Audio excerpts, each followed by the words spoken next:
But what we're trying to do with men who have prostate cancer and women who have breast cancer is provide interventions that help them to manage their quality of life.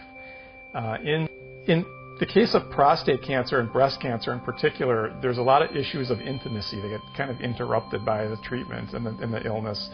There are body image issues, there's issues of sexuality, issues of fatigue that have a really strong impact on the nature of the relationship between the patient and their partner.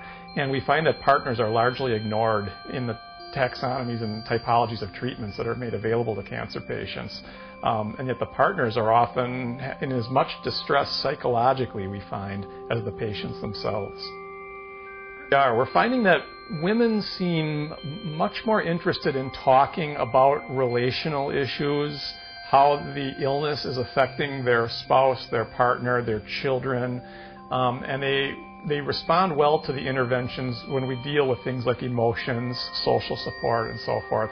The men, in contrast, seem much more receptive and interested in the kind of what we call cancer education component. They like the facts, the knowledge. You know, this is what you can expect from your treatment. If you do this, this might be the outcome. This will get better in this many weeks.